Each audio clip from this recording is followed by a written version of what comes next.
সর্বপ্রথম এখানে যে সমস্ত প্রশাসনিক বন্ধুরা পরিপূর্ণ সহযোগিতা করেছেন এবং আগত সমস্ত অতিথিবৃন্দ যারা আছেন এবং জনসাধারণ যারা বাঙালিদের জন্য ভাবনা চিন্তা করেছেন, যারা বাঙালিদের ব্যাপারে দরদ রাখেন, ব্যথা রাখেন, যাদেরকে আমরা জনগণের দরদের জন্য চেয়ারগুলোতে দিয়েছিলাম, পাঠিয়েছিলাম, যে দপ্তরগুলোতে পাঠিয়েছিলাম, কিন্তু আজকে বড় আফসোস নিয়ে আমরা বলছি যে পশ্চিমবঙ্গের মাটিতে হয়তো আমাদেরকে এমন না দেখতে হয় যে সবই আন্দোলন আর কলকাতার মাটিতে নয়, এবার যদি সব দিল্লি হয়।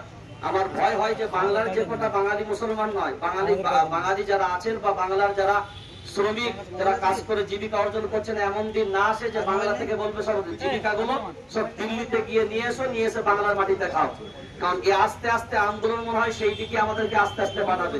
এটা আমাদের জন্য খুব দুর্ভাগ্যজনক যে আজকে আমাদের পশ্চিমবঙ্গের মানুষ ভিন্ন রাজ্যে গিয়ে নিরাপদ নয়।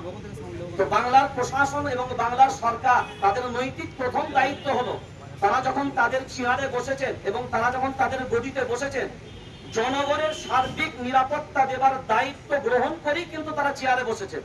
আজকে যদি তার রাজ্যের মানুষ নিরাপদে না থাকে, শুধু বাংলার মাটিতে থাকলেই যে তার নিরাপত্তা দিতে হবে, ভিন্ন রাজ্যে থাকলে তার নিরাপত্তার দায়িত্ব বাংলার নয়, এটা কখনোই সম্ভব নয়, কখনোই কাম্য নয়। আমরা চাইবো এবং ব্যর্থহীন ভাষায় আমরা বলছি যে স্বরাষ্ট্রমন্ত্রীর আন্ডারে সারা ভারতবর্ষের আইনি ব্যবস্থা চলে, আজকে তার উদ্দেশ্যে বলবো, আপনি যখন আপনার চেয়ারটাই গদিটাই বসেছিলেন, যে শপথ বাক্যটা পাঠ করেছিলেন, ওই শপথ বাক্যের ভিতরেই আপনি কিন্তু বলেছিলেন, কারণ এই ভারতবর্ষই হলো সে দেশ যে দেশে 26শে জানুয়ারি প্রজাতন্ত্র দিবস পালিত হয়। আর প্রজাতন্ত্র দিবস মানে আপনারা সবাই জানেন এদেশের প্রধানমন্ত্রীর যতটা অধিকার, এদেশে একজন ভ্যান চালক, রিক্সা চালকের ততটা অধিকার একজন দেশের নাগরিক হিসাবে, কারণ এদেশের নাগরিক সমান অধিকার। তিনি যেমন আজকে তার চেয়ার আছে, সেই চেয়ারের জন্য তার মূল্য। তো আজকে যদি জনসাধারণ আজকে না করুক, কালকে আপনার চেয়ারে একজন ভ্যান চালক, রিক্সা চালকও সেই চেয়ারে বসার অধিকার থাকে। সেজন্য দেশের নাগরিক হিসাবে তার অধিকার আছে, তার সম্মান আছে। আর বেঁচে থাকার লড়াই তো সবারই।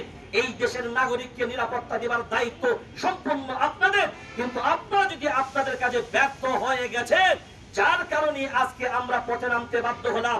আমরা আমাদের এই মঞ্চের পক্ষ থেকে দাবি জানাচ্ছি, যারা দেশের জনগণের নিরাপত্তা দিতে পারবে না, তাদের ওই চেয়ারে থাকার কোনো অধিকার থাকবে না।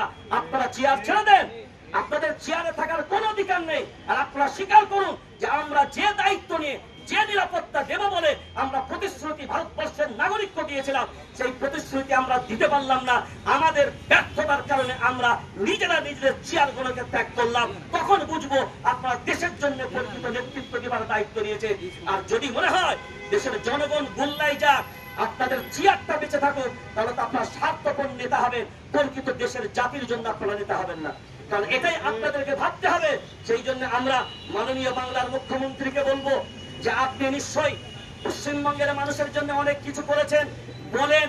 আমরা আজকে আপনার কাছে আবার একটা দাবি নিয়ে এসেছি যে অবিলম্বে আমাদের পশ্চিমবঙ্গের যে রাজ্যে আমাদের এখানকার পরিযায়ী শ্রমিকরা এবং যারা এখান থেকে ভিন্ন জায়গায় কর্মরত এবং যেখানে তারা নির্যাতিত হয়েছে, অবিলম্বে তাদেরকে আপনার বাংলার মাটিতে ফিরিয়ে নিয়ে আসার ব্যবস্থা করুন, যাতে করে আপনি সার্বিকভাবে নিরাপত্তা দিয়ে তাদের কর্ম জীবিকা সবকিছু দিয়ে আপনি মানুষের সামনে তুলে ধরুন যে আমার বাঙালিদের অত্যাচার হয়েছে, আমি থাকিনি, আমি দরদিনি, তাই আমি তাদেরকে আমার বাংলায় নিয়ে এসে তাদের সমস্ত রকমের কর্মের ব্যবস্থা আমরা করে দিয়েছি।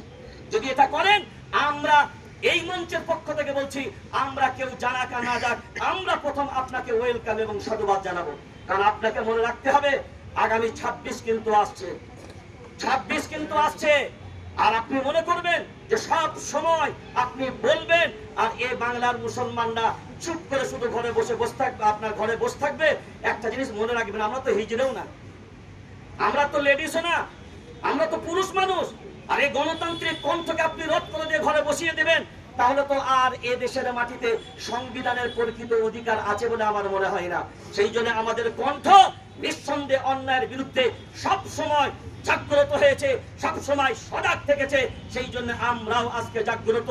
তীব্র ভাষায় নিন্দা জানাচ্ছি যে রাজ্যে আমাদের বাংলার মানুষ অত্যাচারিত হয়েছে, অবিলম্বে তাদের নিরাপত্তা সুনিশ্চিত করার দায়িত্ব কেন্দ্রীয় সরকারের এবং আমাদের বাংলার প্রশাসনের এই দাবি আপনাদের কাছ থেকে রেখে সংক্ষিপ্ত বক্তব্য এখানে করলাম।